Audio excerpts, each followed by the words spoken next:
আসসালামু আলাইকুম দর্শক, আপনারা দেখতে পাচ্ছেন আমি আসছিল হোস্টেল দালান। আপনারা হোস্টেল দালানে যে ক্ষমতাশীল যে কাউন্সিলর ছিলেন তিনি এইখানে এই হোস্টেল দালানের জায়গা ব্যবহার করে তার একটা অফিস ছিল এবং পাশাপাশি সে দোকানগুলি ব্যবহার করত এবং এই দোকানগুলি থেকে সে যে চাঁদা নিত সেই নিয়ে তার যারা দুর্বৃত্তদের সে সহযোগিতা করত। তো এই যে তামিমের যে অফিসটা আপনারা দেখতে পাচ্ছেন, এখন যারা হোস্টেল দালানে যারা এই জমির মালিক তারা তাদের রায়ের বদলে তারা আপনার উপরে সাইনবোর্ডে লিখে আছে তারা এখন তাদের জমি বুঝে পেয়েছে।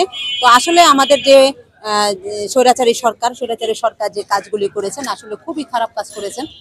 কারণ কি যে মানুষের জায়গা জমি দখল করে তারা এইভাবে লুটপাট করেছেন। তো এখন আর লুটপাটের সেই সুযোগ নেই, কারণ আজকের মধ্যে নতুন তত্ত্বাবধায়ক সরকার গঠন হবে এবং তত্ত্বাবধায়ক সরকারের মাধ্যমে যারা স্বৈরাচারী করেছে লুটপাট করেছে তাদের অবশ্যই বিচার হবে, বিচার আওতায় আনা হবে, আমরা এই প্রত্যাশাই করবো। তো আমরা দেখাচ্ছি যে এখানে কতগুলি দোকান ছিল এবং কতগুলি দোকান তারা দখল করে নিয়েছিল। তো এটা হলো যে দালানের রায় পাইছে তারা কোর্টের রায় পাওয়ার পরেও তারা এই জমি দখল করতে পারেনি। তো আপনারা দেখতে পাচ্ছেন যে সবগুলি ছিল সবগুলি দোকান ছিল এবং এই দোকানগুলি দখল করে রেখেছিল যে ক্ষমতাশীল কাউন্সিলর, তিনি হলো স্বৈরাচারী যে কাউন্সিলর ছিলেন তামিম, তিনি দখল করে রেখেছিলেন। তা আপনারা এই সম্বন্ধে কতটুকু জানেন যে এই দোকানগুলি কাদের ছিল? দোকানগুলি যে অনেক লোকেরা করছে, অনেক ভাড়া দিছে কাউন্সিলর, যে ওনার দায়িত্বে এগুলা দোকান ভাড়া সবসময় চলছে আর কি। এখন যে বন্ধ করে দেওয়া হইলো, এই জমিটি কার ছিল? এই জমি সম্বন্ধে আমরা জানি না, আমরা বাড়ি দূরে, কিন্তু তামিমের দখলে চলতো, দখলে ছিল। হ্যাঁ, ওনার নিজের ছিল না। আর এটা আমরা বলতাম না, আমরা বিদেশি মানে স্থানীয় লোকের জিগান, এই জায়গায় যারা স্থানীয় আছে এদেরকে জিগান, এটা পাই যাবে।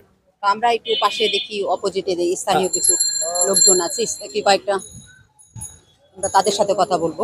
এই যে এই যারা ক্ষমতাশীল যে কাউন্সিলর ছিলেন তিনি যে এই দোকানপাট এই দখল করে নিয়েছিলেন, ওই যে বসির দালানে ইমাম বাজারের পক্ষ থেকে যে জায়গাটা যাদের ছিল রায় পেয়েছিল তাদের জায়গাটা যে তামিম সাহেব দখল করে দোকানপাট করেছিলেন, এটা কি কতটুকু ঠিক ছিল? এটা কথা হলো কি, দোকানপাট উনি এখানে নগদ দোকান দখল করেননি। এটা দালান কমিটির থেকে আজকের থেকে 70-75 বছর আগে এই জায়গাটা যারা লিসে নিয়েছিল, 99 বছরে লিসে, মনে লিসের সময় শেষ হয়েছে, তাদের জায়গা তারা নিছে, নিজে নিছিল না, যাদের জায়গা তারা পেয়েছে, তারা মনে পায়, তারা কোর্ট মামলা করছে। আপনাদের এলাকার অবস্থা এখন কেমন? এখন আছে, শান্তই আছে, এখন বর্তমান শান্তি। শান্ত আছে। তো আজকে তো সরকার গঠন হবে, নতুন তত্ত্বাবধায়ক সরকার, কেমন লাগতেছে, অনুভূতি কেমন? ভালো, সরকার আসলে যে শান্তি হোক সেটা আমরা চাই। ধন্যবাদ। আপনি অনেক পুরনো লোক, এই জন্য আপনার সাথে কথা বললাম। কেমন লাগতেছে আপনাদের? অনেক ভালো লাগতেছে, অনেক ভালো। রক্ষীরা আবার ফিরে আসবে। হ্যাঁ হ্যাঁ, নিরাপত্তা আমরা যেমন শান্তিতে বসবাস করতে পারি। যে সময় সরকার না গেলে অনেক অত্যাচার হইছে, অনেক হারল লাগাইছে, করছে, একটুখানি শান্তি আছে। আপনারা কি চান? আপনারা দ্রব্যমূল্যের যে দাম ভালো চাই, ভালো চাই, দাম কম চাই। আমরা যেমন খাই, আমরা তো গরিব লোক, আমরা কিভাবে চলুন, কিভাবে?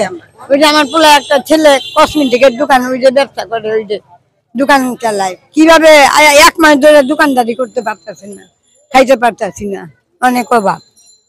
ধন্যবাদ। হ্যাঁ, এখন যে অবস্থা, দ্রব্যমূল্যের যে দাম মানুষের হাতের নাগালের বাইরে, আমরা তো ইলিশ সাধারণত খেতেই পারি না অনেক যারা মানুষ। কারণ কি চাচ্ছেন আপনারা? আমরা যেমন খেতে পারি সেই ব্যবস্থা করে দিব, যাতে আমরা নিম্ন ধরনের লোক যাতে খেতে পারি। অনেকই হয়েছে এখন এই সরকার কোন উন্নয়ন করে?